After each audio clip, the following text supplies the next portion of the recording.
electricity produced by renewables, but it is hydropower plants.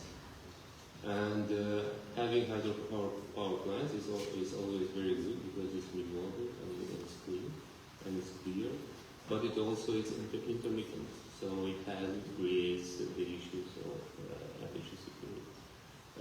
In that regard, it is very important the area for energy diversification and all the relevant policy measures that Albania has taken into that regard. Shall I continue with my presentation? In that regard, it is very important the role of the government in achieving diversification, because energy security is not just important for the people of each country, but it is very important as a regional approach. It is very important to understand that from 2019, Albania has initiated a very important diversification policy making.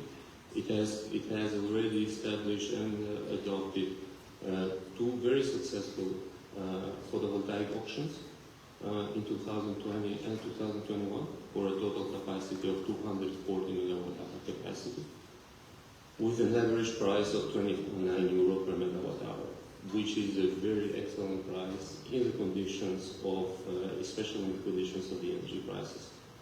What are some lessons learned from that? Is that, of course, we have learned that through auctions, you can actually achieve very high competitive prices. And through high and very low and competitive prices. And through low and competitive prices, of course, that helps us reduce, let's say, the burden of imports, and of course the burden of the imports during 2022 and 2023 have been very high, especially because of the war between Russia and Ukraine.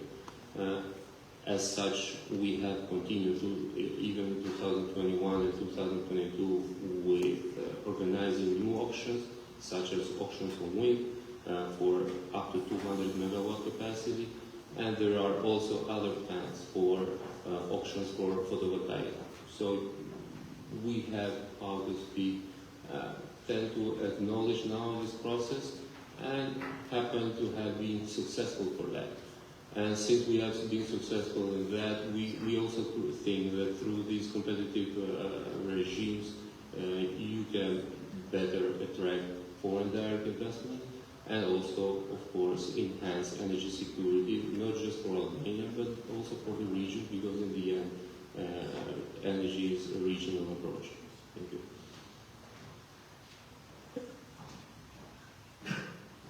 Thank you, Neo.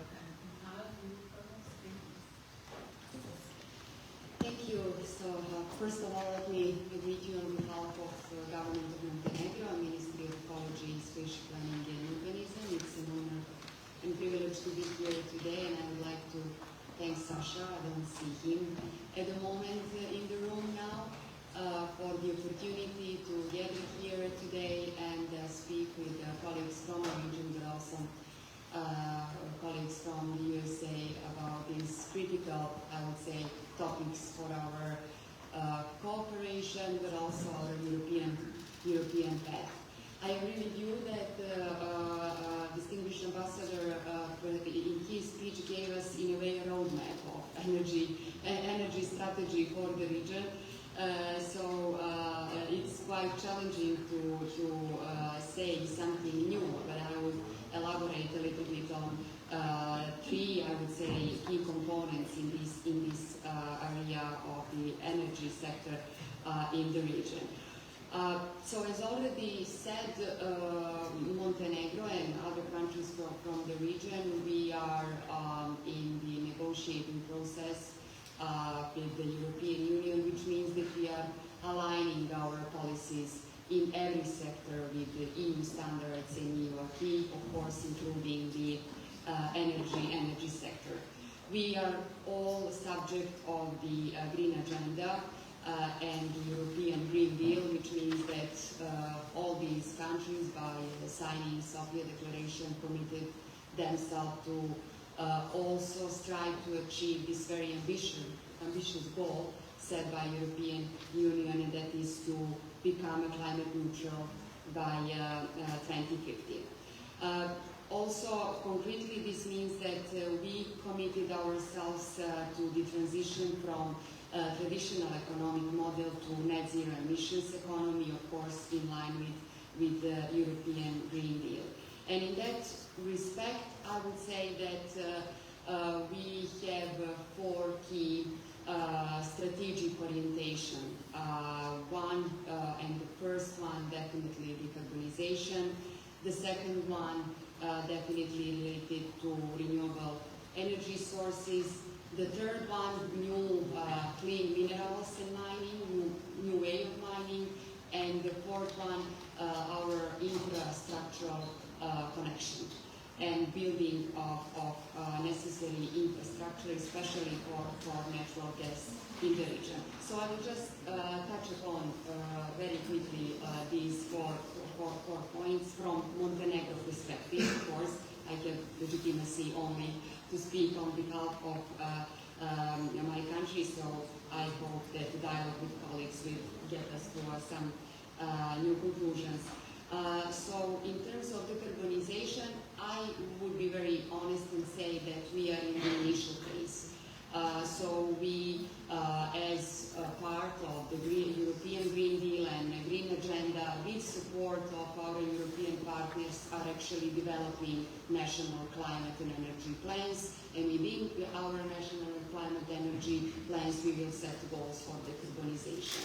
From Montenegro perspective, quite challenging issue, having in mind that, for example, one thermal power plant in our country produces 40% of the energy in total, of course based on coal. So the process will be very challenging, and together with the decarbonization, we are in process of preparing a just transition plan.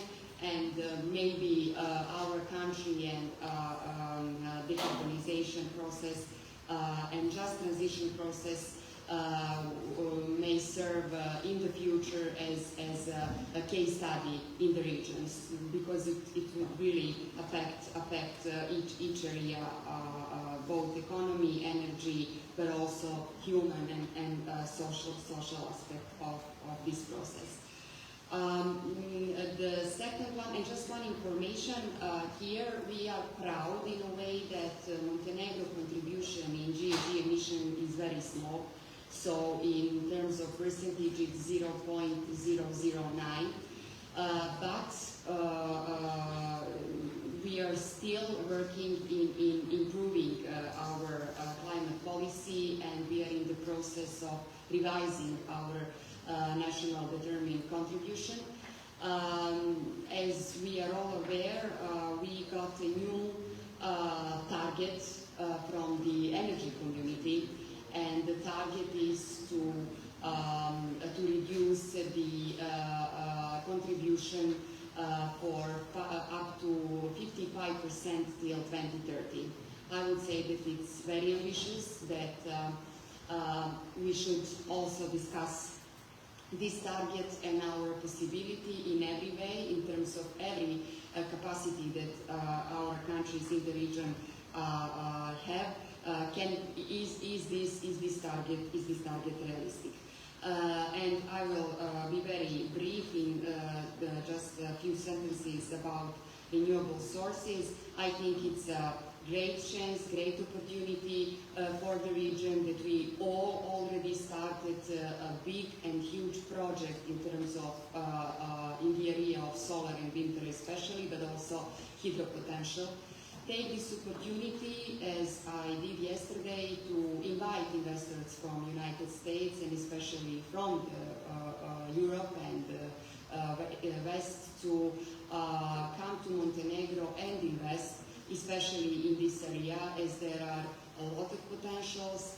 And in this area, I would say that we made a huge progress in terms of creating conducive environment for the investors. We have a lot of interest from Chinese investors, so we would like to see more and more investors from this part of the world. And the last point related to infrastructure, I totally agree with already mentioned very successful project in the region in relation to pipelines. So there is an ongoing project and ongoing discussion about the Ionian Adriatic pipeline from Albania to Croatia, and Montenegro is very supportive towards this project, and we believe that we should all in the region speed up dynamic of its realization and create infrastructure for natural gas and increase our energy independence in the future. Thank you. John? Thank you. John Jovanovic has spent their careers in energy design. Beautiful. Thank you, Deborah. John Jovanovic spent a career as an energy investor in energy commodities and critical infrastructure with one stint in public service. I served in the Trump administration at the International Development Finance Corporation, where I covered the region plus the Aegean, so Greece, Cyprus, and Turkey. How many of you were paid to consume electricity this weekend? Right. Europe had negative electricity prices. Right? They reached as high as 500 euro megawatt hour. Okay? And we have to ask ourselves as to why that happens. And it happens because you're adding renewables to a system that can't take it. And so as a producer, you're better off paying someone to take your energy than shutting down. So it's a circuit breaker in a market. Although it works, it's not a healthy indicator in the long term. And so we have to ask ourselves as we address energy issues in the region, we can't ignore baseload or the issue of baseload. So we continue to add intermittent sources without addressing the underlying fundamental problems. Right? And so I'm not sure if I addressed it briefly, but sometimes it's better to make your strengths incrementally stronger as a way to address your weaknesses. And so the fact that the region has hydropower shouldn't be let alone, should be emphasized and found ways to be strengthened. You have natural gas and its potential, which is finally being diversified, but we should be careful about designing systems and frameworks so that it actually functions the way it should.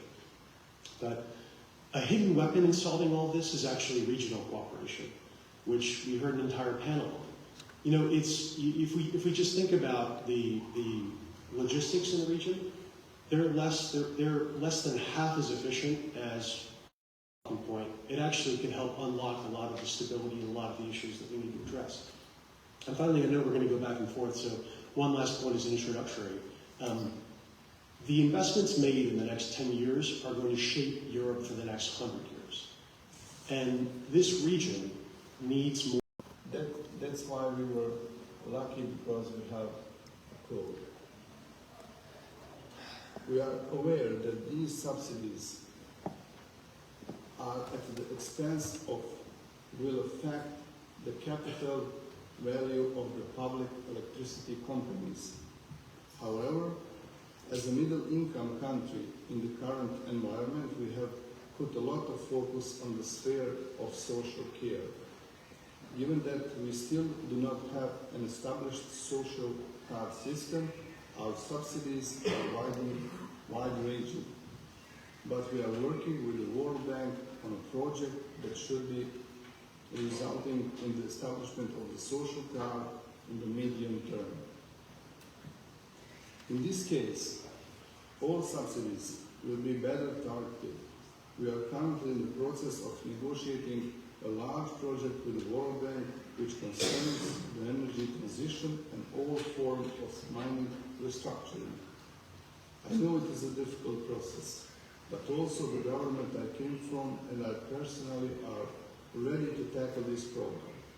Proof of this is the fact that the last week we adopted 3 reform laws concerning renewable energy sources and opening the market to the private sector.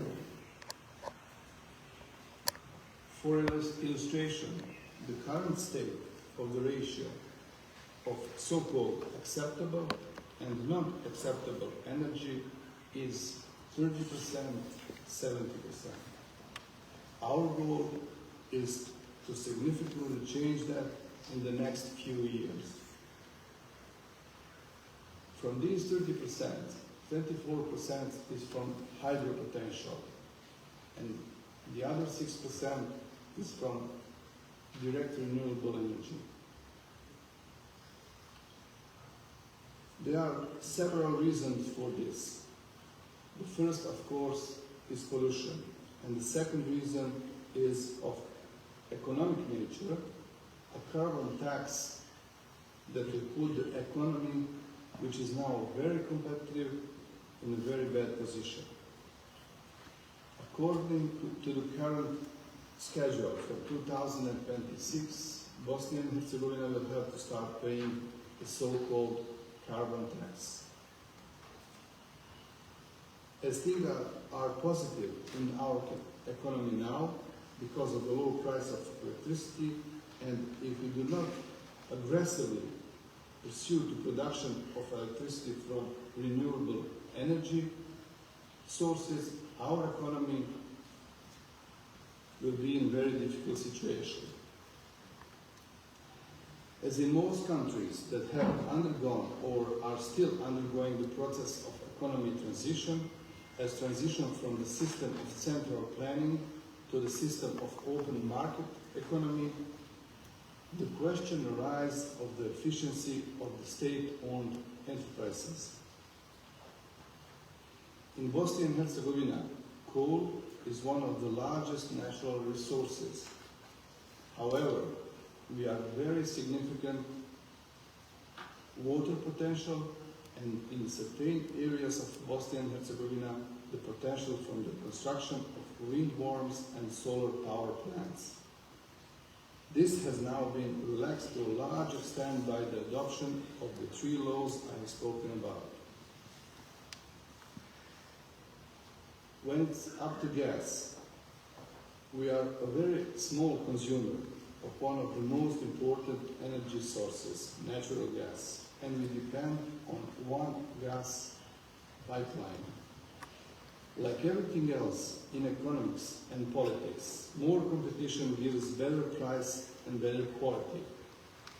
Activities on the adoption of legislation concerning the construction of the southern interconnection, which will represent an alternative to the current gas pipeline, are very aggressive. As an economist and a former Minister of Finance, I believe in the free market and competition, and that is what the construction of the new gas pipeline provides for us. We know that energy independence is as important as any other independence, and we must not allow anyone to have a monopoly on supplying gas to the citizens of the Federation of Bosnia and Herzegovina, and Bosnia and Herzegovina as well. Thanks to alternative supply chains, cheap energy, relatively low transportation costs, and geographic location, our economy grew at a fair rate of economic growth. However, in order for all this to continue, we are aware that we must follow all world standards, especially those prescribed by the European Energy Community. Regardless of the fact that many things are happening in the world beyond our control, we must do everything in our power to stabilize the situation, to make economic growth sustainable, to avoid at all costs, if possible, short-term recession, which will be very difficult, in order to give our citizens hope for a better standard of living in these difficult times. This is only be achieved through joint work, because like Europe and even the world, the Western Balkans is one market. And this current crisis, like any other, also represents our opportunity. Let this be our chance. Thank you. Thank you, Deborah.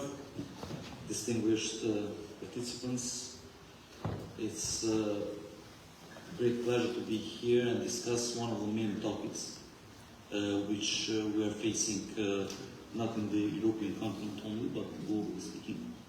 And I would start from making some comments from your introduction regarding the Russians' invasion in Ukraine, and having in mind the region where we are living, most of the panelists here. Yes, it's more than true, and we have to be very open and transparent that in the past our region attracted many Russian and Chinese investments, and especially investments that has to do with the security, stability of the countries, but not only of the region as well, but also, as we learned last year, to the European continent as well, which can have a huge negative impact also globally. Why I'm saying this? Maybe it was the system at the time, but we have to be mature and to learn from what happens at the moment. And I think that this lesson learned would be a starting point for most of us in order to change, first of all, our behavior, including the national one, but also the regional ones. Therefore, North Macedonia used to have an old Russian technology within their coal-fired power plants, which were a problem in order to make any kind of reconstructions during the last year, which had a negative impact within the national energy security, but also would make an indirect negative impact to the regional one, because we are connected with each other as Western Balkan countries. Therefore, we were working very closely, especially in the last 6 years, together with USAID, but also with other partners, in order to put in place a legislation which would enhance the competition. What means this for North Macedonia? This means in order to have additional sources of production of electricity, but also to diversify the energy overall in our country, and afterwards help even our neighbors to do so. Therefore, North Macedonia is working on ongoing projects regarding increasing the capacities of cross-border with the neighbors, which would help us to make the transition more easier. It was mentioned, I think, by John earlier that we should not avoid the importance of a base load energy. We are talking for solar, we are talking for wind, but as a region overall, we have to think for the base load as well. And how do we see it in North Macedonia is to attract investments which would be transitional ones, at least up to 2040, through natural gas-fired power plants. Why to do so? Because they are less pollutant, but also we have the opportunity in order to balance the system, not only in our country, but also to our neighbors. Because of the fact that solar is mainly working in the summer period and wind based on the wind capacities that may be at the time. Besides this, based on the technicalities and the assistance we are getting at the moment from the experts, these gas pipelines, the new ones, which are ongoing or are planned to start the construction, have to be built on the way that they can have the technical possibilities afterwards to be shipped to hydrogen. So we are doing it with the Republic of Greece, and afterwards with our neighbors, Republic of Serbia, where we are already granted technical assistance through the mechanisms of PETSI, and afterwards for sure during their TCO system regarding the interconnectors. So North Macedonia is working very hard in order to have the independence from the Russian gas. We were fully dependent 100%, as used to be more of our countries. And what we did last year was that the existing gas pipeline with Bulgaria, which unfortunately for us, but unfortunately also for the European Union, was fully booked up to 2030 by Gazprom. So we all needed in the region in order to get a green light from Gazprom in order to be supplied first and foremost, and not to speak regarding the prices and other issues. So we immediately took a decision within the government together with the energy community in order to put a new compressor within the gas pipeline so that the additional quantities which would be released to be used by other sources, especially from sources like TANAP, but also the LNG terminals in Rebetuza and in Turkey, which was a gas which was coming from our international partners and the US ones. This is done also, fortunately, by the Republic of Serbia and Bulgaria, which there is a huge ongoing project regarding the interconnector and their connection with the IGB, so the interconnector between Greece and Bulgaria.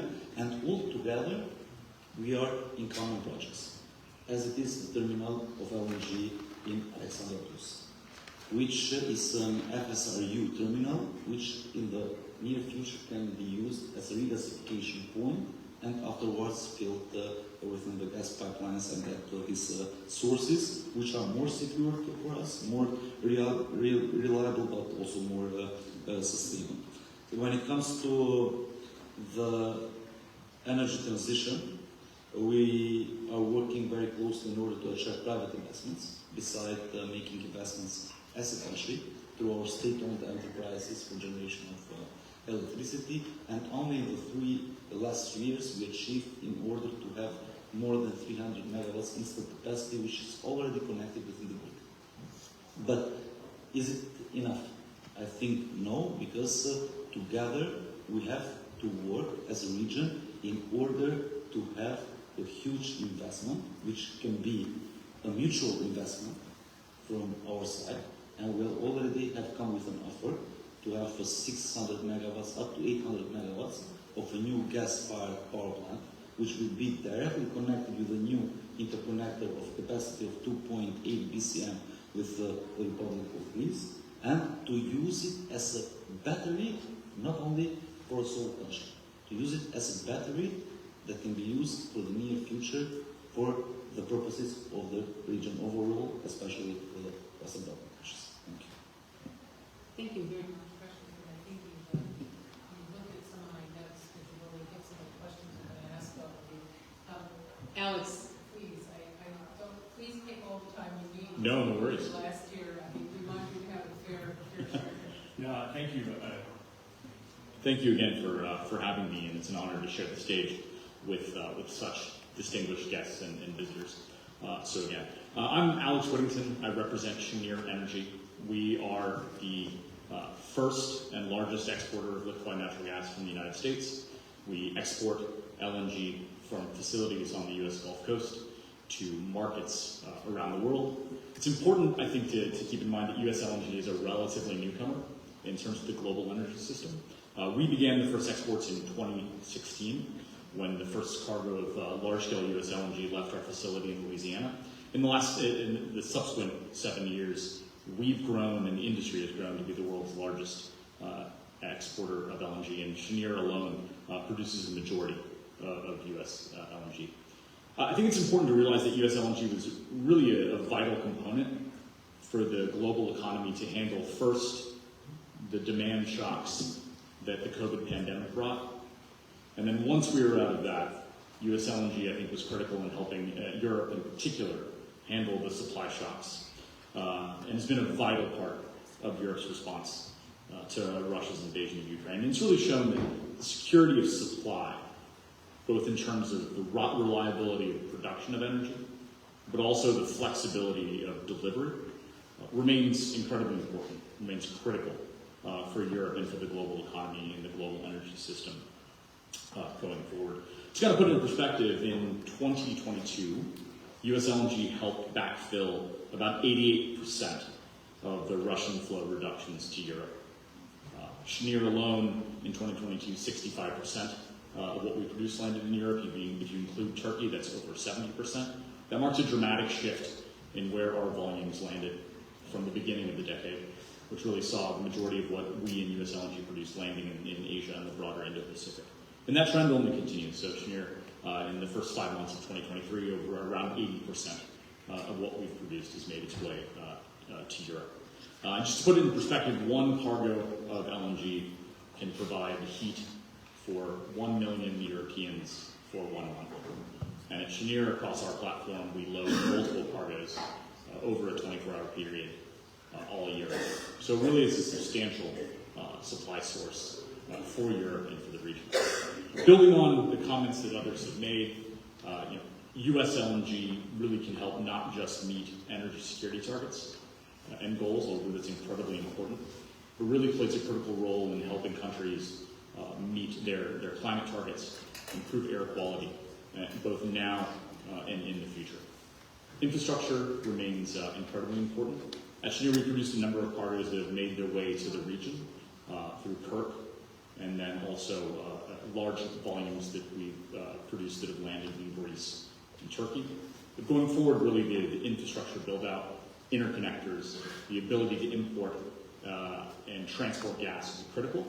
So I really look forward kind of in having a discussion today about what we can all do together to catalyze that investment. It's critical to ensure that the energy system and the energy supply in the Western Balkans isn't just secure, but is ultimately sustainable for the long term. Thank you. Thanks very much. Thanks very much, Alex. I appreciate that. How is this not? Okay. There we go. Sorry about that. Just a little ineptitude on my part.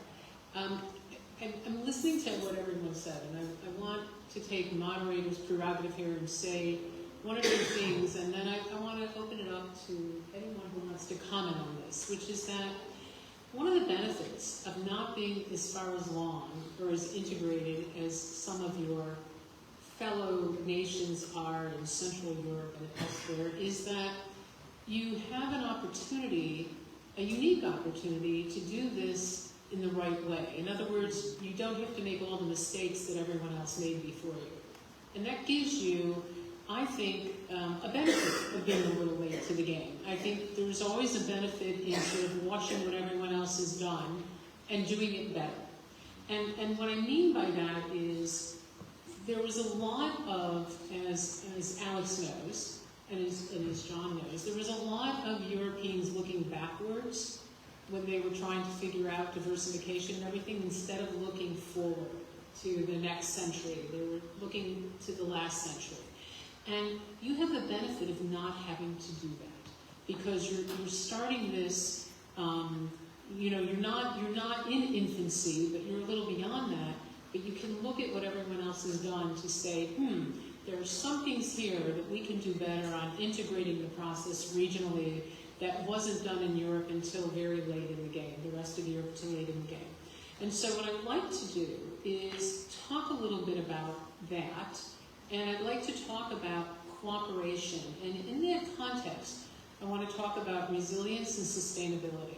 And I'm going to just throw this out here about smart grid technology and integrated grids across the Western Balkans. To me, this is critically important. You've watched what the EU has done with some of the other countries of Europe, where it was almost a patchwork to sort of fix this after they recognized the problem. You have an opportunity to set this up from the get-go. And so I want to talk a little bit, we talked about base load, we talked about that, but I want to talk about this cooperation so that you have a new kind of grid, a grid that is not as susceptible to others tinkering with it, either through cyber or other issues, and a grid that is not so dependent on the vicissitudes of weather and climate so that it can sustain those things. And so I'd like to open this up a little bit to talk about that cooperation when you take these undertakings. Sorry about being redundant here. When you undertake this, how do you go about doing this with your partners? Many of them are sitting at this table here today. How do you go about doing this so that you get it right the first time, not just for today, but for 20 years from now? So you don't have to reinvent the wheel 20 years from now. Now I know that's a big ask, and part of it I'm going to throw out here because we don't have a whole lot of time is And how do you do this without trading one bad actor, Russia, for another, China? How do you do this so that your diversification, your building of these grids, these new systems by which you can cooperate, are not dependent on a country who has no problem using this as a weapon against you? And I'm just going to throw all that out here and then ask anyone who wants to comment to just give me a nod and I will call on you.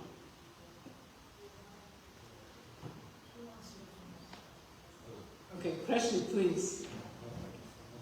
Okay. Thank you. So I think it's a great question, which needs to have a very concrete answer from our sides.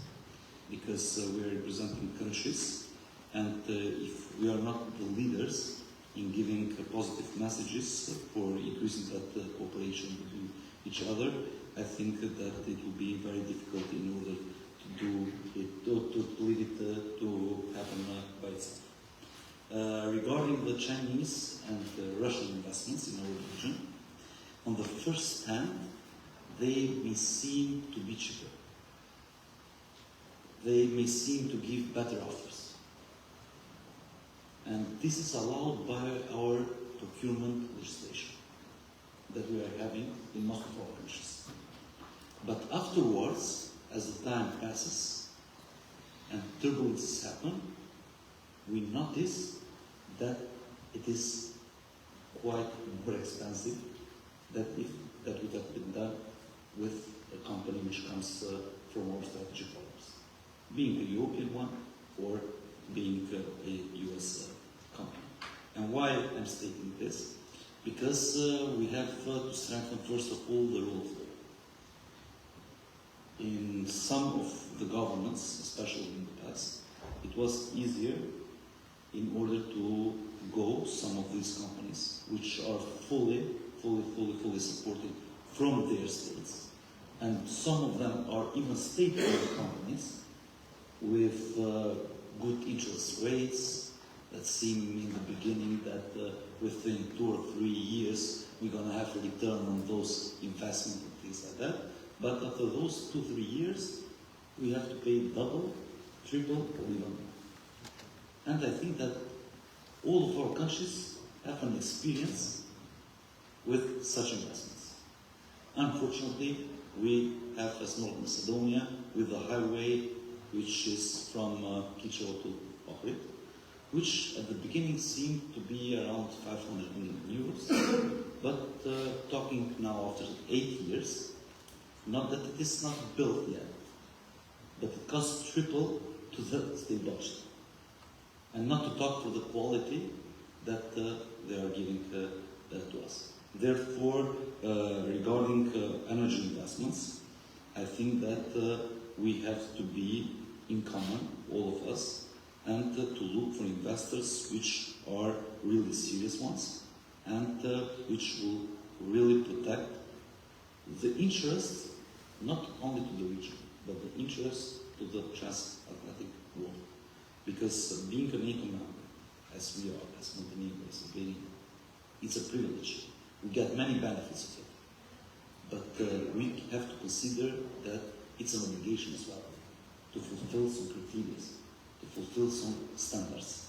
Therefore, I think that regarding the regional cooperation, we are working on it very closely at the moment. And regarding the cyber security and the grid security, so we have to work directly with the European Union through their criteria, through the procurement criteria, which are mainly transposed within our countries, but also to use the technology which afterwards cannot be used against us. We had the case in the telecommunication sector with the 5G issues and things like that, which can happen also within the grid infrastructure in our countries. So only with the change of regulation that we came up as a government before 3 years, we didn't allow to have the same problems that Albania may face at the moment. So we have to learn from each other and not to make those mistakes as you were mentioning at the moment. So we are on the developing phase, I think we have time, but also we have good and bad examples that we have to follow. And I think that we are matured at the moment as a region in order to follow the good examples from Europe, from US, but also from other developed nations. Thank you, Kreshnik. Now, you did, I'm going to call on John here in a second, but you did throw down the gauntlet to India. And so I want to ask him first if he wants to take up that gauntlet and respond. No, actually, it's a fair point in the sense of like whenever you invest and develop into smart grids, you also have this kind of more like being more affected by cyber attacks, and which are very typical now. Unfortunately, from last year we have been under several attacks, cyber attacks, and of course, grids, energy grids are infrastructure, critical infrastructure, and are very important. And you can imagine how difficult it could have been if those grids could have been affected as well. So in that regard, as you rightfully said, it's good, or it has a certain benefit of being late because you see what is happening around and what the European Union did wrong. Of course, smart grids are a necessity. If you want for the grid to sustain more renewables in the system, it is a necessity to go in regard to investments to smart grid, because it is very, very difficult for the regular grids to accommodate all the renewables in the system. And in that regard, this kind of investment is a necessity. But however, with this investment, you need also to do investment in regard to defense of cyber security. We are a first example that these things are not only seen in the movies, but those happen. We have had, let's say, attacks to that. And of course, in that regard, again, comes cooperation, which is very important. In the end, energy is not an island. You will not, let's say, do activities only within your country. It is very important for that energy to go and to flow within the region and with the European Union. In that regard, it is very important to have very good connections with the neighbors, and especially in regard to the transmission capacities. It is impossible for an investor, a good investor to which you are referring, a US investor, European investor, to come to a country which has no good connection with our neighboring country, because it is important for that energy to go not only within the country itself, but also to go to the region. And of course, hence comes one of the main pillars of actual cooperation that our region has had or is having in regard to European Union, and its market coupling. We are working to couple our markets together with Kosovo. North Macedonia is establishing the power exchange itself. Serbia has already did several years ago. Montenegro, I think it is in the same steps, which is, let's say, finalizing the power exchanges. So all the region has 3-4 power exchanges that are coming to place in this moment. Of course, you cannot exist with only these power exchanges. They are good in order to create them, but we will need to find the ways to collaborate and to couple these markets all together in order for that energy to better be flowed, but also for investors to better look at the region and to see that everything is connected and they have more security to gain their investments. Thank you, and I just want to make one comment here, because I don't want to make the United States look like it's innocent of this. What was remarkable in all of the legislation passed by Congress and signed by President Biden in terms of infrastructure, the amount of funding that was given for improving the grid was pitiful. It was extremely small. It did not address these issues that we're talking about today, the baseload and introducing more forms of energy to that grid. And so I just wanted to say that as a citizen of this country, the United States, and I talked about other people not getting it right. I also wanted to include us in that because the amount of money for that part of the infrastructure was very, very small, and it is becoming an increasing problem on almost every state in terms of introducing green energy to the grid. And I just had to do that little 20-second commercial here. Yeah, and we haven't even talked about the impacts that climate change will have on those grids, let alone the introduction of renewables into the system too, both for the United States and for partners now. Yeah, absolutely, and that's why I said it, because it's great to do all these other things, but if you don't have a grid that supports it, you've kind of lost the battle. I want to go to Anna, and I want to say one thing. Please forgive me for not saying minister, because then I wouldn't be able to call on this, but normally I would do that. But there's so many of you here, I didn't want to have confusion, so excuse me for using the first names. That's perfectly fine. That would just take more time. So just a short comment on what you asked and posed as a question.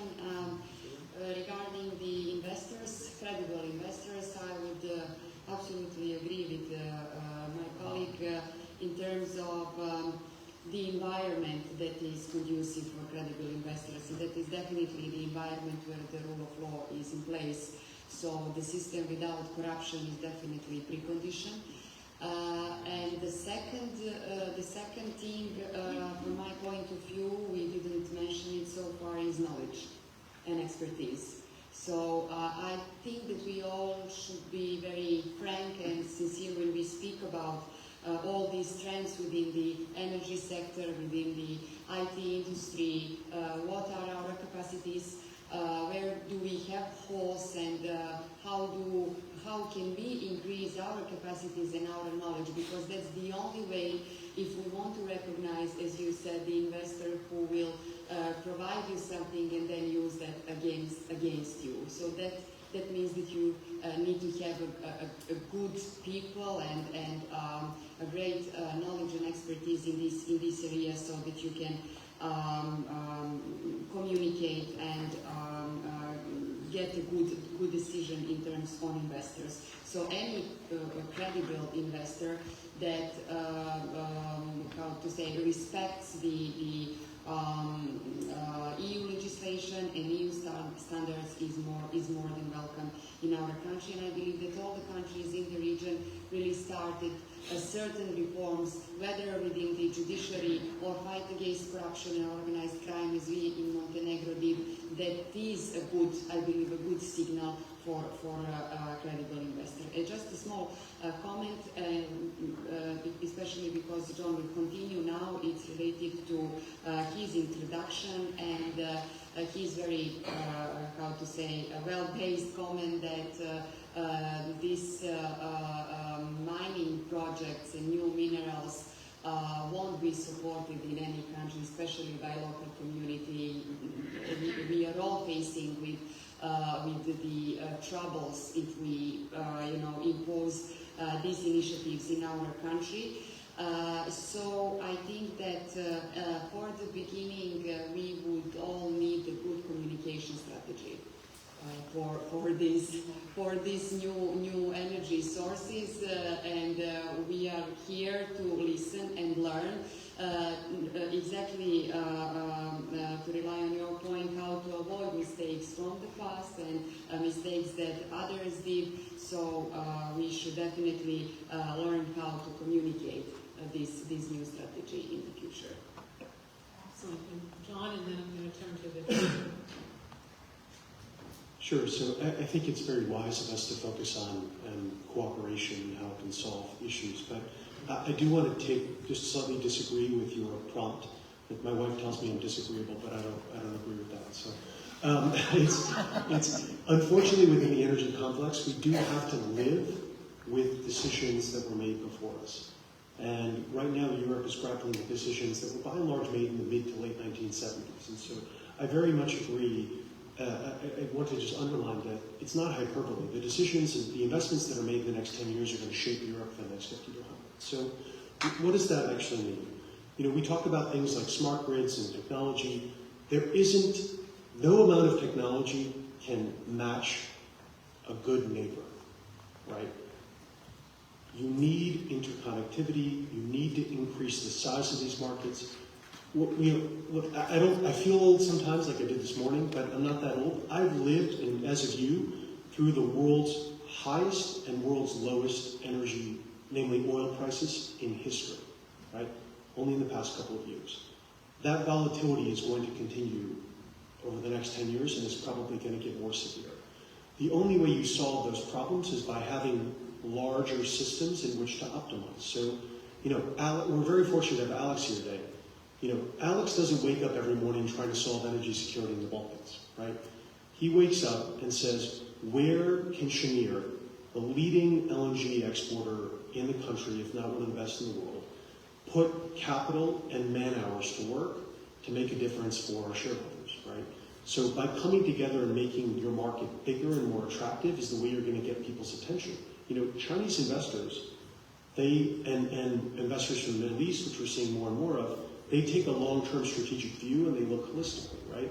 We need to, the region needs to make private companies as conscious of the opportunity that is a 5 to 10 to 20 to 50-year opportunity here.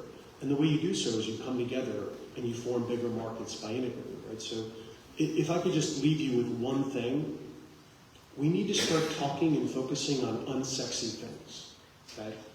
So everyone loves to talk about the new big gas pipelines. Nobody wants to talk about what storage and financing mechanisms you need to make to actually move the needle in the region, right? We love to talk about what a gigawatt of solar or what a gigawatt of wind would do, but we don't want to talk about the market mechanisms that we need to design, how much battery storage we need. What do we have to do to actually balance it out, right? How do we need to change sort of the way in which we do business? LNG is a great example, right? Let's just talk about the dynamic market for LNG. 2 years ago, some of the biggest customers in the world today were not customers. What does that mean, right? What that means is that smaller markets now have become even less significant to larger players, unless you get together. We're seeing Southeast Asia and grapple with this right now. We're seeing countries like India and Pakistan grapple with it, right? Others. So you have to get together and make your market greater. And somebody very wisely mentioned that, I think it was you, Krishna, that there's a lot of government incentives and government support that help make Chinese and other investments feasible in the short term, right? And that runs out. That lacquer sort of loses its polish. That being said, what doesn't is predictability, reliability, de-escalation of conflict, the ability to have good neighborly relations to present to people a greater market. And again, it's just, you have one real advantage, which is becoming an advantage again. It's geography, right? Geography didn't used to matter. For the Amazon primers of the world, right? You just push a button and everything would be delivered seamlessly to your house. Energy security is back. Geography is a thing. You have the geography that matters. Now, let's make you a window of connecting the Mediterranean to landlocked areas of Europe and do so in a way that helps bring you all closer to Europe and improve the quality of everyone's life. Thank you. Your turn. Can I just add one quick? No, I think just building on John's point, one of the critical things we need to talk about is mechanisms that can provide credit support to a lot of the projects and a lot of the entities that are in the region that are looking to the market for funds. It's something that's not talked about a lot, but it's really critical, particularly for American firms and American investors that are looking for investment-grade opportunities. There are plenty of organizations across Europe, multilateral development banks, individual organizations in countries around the world that can provide that support, that credit and worthiness support that we're not seeing. And I think that's a key part of that infrastructure that John was talking about that underpins those big infrastructure projects, but that aren't talked about enough because they're not the big flashy pieces, but they're critical. Sorry, I just said one thing. Thank you for raising that. And I think it also brings up one thing that everybody is starting to agree on privately, but nobody speaks about publicly, which is that Europe, and particularly this region, is going to have to invest in its hydrocarbon industries, right? It's going to have to stabilize them short term, and it's going to have to invest in new hydrocarbon sources in the mid to long term, right? And so, and I think despite the headlines, I think a lot of the multinationals and the institutions are stepping up and realizing that that's an investment that not just needs to be made, but will pay off in the mid to long term. Thanks, Catherine. Finally. Go ahead. Thank you very much. I want to say a few sentences about cooperation in the region in the long term. If I spoke something what my colleagues already said, it's maybe in a good fact because we are thinking the same. First of all, I think that the Western Balkan needs to be one market, and every state in the Western Balkan needs to open his market for the other one. I can say for the Bosnia and Herzegovina that we need to open the market and to let everyone come into the Bosnia and Herzegovina. And when we talk about energy transition, I think that electricity market is very important for all of us. Second of all, we all know that all of these states in the Western Balkan their competitiveness, and we need to use it. For example, Bosnia and Herzegovina, some coal mines or something else, and all other countries have maybe similar, maybe something else. So maybe together strategic look to the future can be very good for all of us. Also, we have some borders. We need to respect each other more, and we will be very good for the next period as for cooperation in region. If we are trying to solve all our problems, the things that can connect us is, I think, first of all, is economics, and of course, issue that we have together in energy transition. At the end, I think that we need to be very good connected to the European Union and to United States, of course, and to let the investors from European Union and America to invest in Western Balkan because of possibilities and, of course, for the knowledge that they have. Thank you. You know, some of you who know me know I came to energy later in life after spending most of a career on security issues. And one of the things that I learned about the security issues was that small countries don't always have the same weight as larger countries. But, and I'm going to point out the Nordics in this case, and who understood, these countries understood early on that from a military, from a defense perspective, that joining together, they had much greater might than a couple of small countries who only had 3 or 5 million people in them. And I think that's a lesson that is really applicable, listening to what Alex has said, what John has said, that's very applicable here. To bring in the type of investment you're talking about, to bring in the type of future you're talking about, there has to be great cooperation. And going back to what Ambassador Pyatt said at the beginning of this, and I can talk about him behind his back because he's not here, but it's if you need to resolve some of these issues in order to do this, because and this is a conversation, I'll be honest with you, I had with the Ukrainians. No one wants to invest in a climate where they don't think they're going to get a fair deal.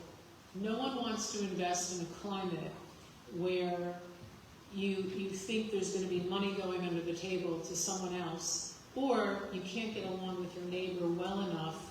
And so no company wants to come into a place, and we saw this, the Smirnows in the East Med a lot, where you're not going to want to invest in searching for hydrocarbons or whatever it is if you think there's going to be a war involved over those hydrocarbons. So I think it's really critically important that you have to join forces for this investment. You're not the German economy, you're not the French economy, you're your economies, but together you have a huge amount of might here. And I think that's really significant, and I'm glad this was raised. We have a couple of minutes left, so I would like to just open it up to see if anyone in the audience has a question they would like to ask. Come on. I think we're standing in the way of lunch, so. Yeah. But I just, is there anyone else who wants to? Okay. Please. All right, is there a microphone? Yeah. I was very interested in your comment about Zimbabwe. So you have on, I know it's a little on topic, but, so who do they sell to, these artisanal miners? And then who is the buying agent for them? I appreciate that it's off topic. I brought it up, so I guess I'm obligated to answer it. So first off, artisanal miners, that's a euphemism for children. And really, really poor people who have no other options. And so what they'll do is without proper equipment, protection, just about anything, they will by hand dig for the raw commodity that we're talking about. Okay, so let's call it what it is. In this case, it varies by country. In this case, there are two gentlemen who are of Chinese, they're from China, who are local actors, and they serve as an intermediary. And this sort of 80%, roughly speaking, of global lithium carbonate is refined in China. So getting it to an open market and getting it to, it's really kind of going only one place, right? Whether it's extracted in Chile or Argentina or wherever it is tomorrow, until we grapple with the fact that we're not a couple of years behind, we're a couple of decades behind. That's the unfortunate reality that we grapple with. Thanks. And what I'd like to do to wrap it up here is I'd like to give each of our panelists a 30-second wrap-up lightning round here, and I'm going to start over on this end with Alex. Thank you. I just energy security at the end of the day is all about diversity and diversity of supply in terms of where you get your energy sources from and how it's produced. I think building on the comments that Deborah, that you made earlier about learning the lessons from previous economies that made perhaps not the best choices. Energy diversity is also about having options and to handle what the global economy and the global energy system throws at you. So I just continue to make a case for diversity of supply is critical for the region and for the continent as a whole. Question, 30 seconds. Even shorter. So for us, energy security is predictability, sustainability, and the potential for growth. Can I say potentially? Of course, energy transition is the biggest issue for Bosnia and Herzegovina. We work hard. We are here 2.5 months as a new government, and we have good lesson learned from our neighbors and from the European Union and the United States. So we will be very conscious and do our best for the next period. Everything that we claim to want, we want the lights to turn on and things to function. We want green minerals. We want cleaner air. We want all of these things. We want security of supply. We have to start asking ourselves, what do we need to do to make it happen? How does it need to get financed? How does capital need to get there? And what are we doing to make it a reality? And that's rather than just saying we want it, need it, how are we getting there? Very short, so energy diversification is our chance for development and regional cooperation too. This last 2 years have made us make maybe decisions in a hurry. We need to sit down and think more about market design and what is the most sustainable way to enhance energy security. Just to end up, John in the beginning said in Europe there are prices minus 500 mega per megawatt hour. That is not fair as well to the investors. So there is a need to design a model which sustains energy security but also attracts investors and makes their investments more secure. Thank you. It has been my great honor to be the moderator of this panel with so many august ministers and experts here today. And I want to thank you all for coming and listening. And I know I've learned some things here today, and I hope all of you have too. And enjoy your lunch.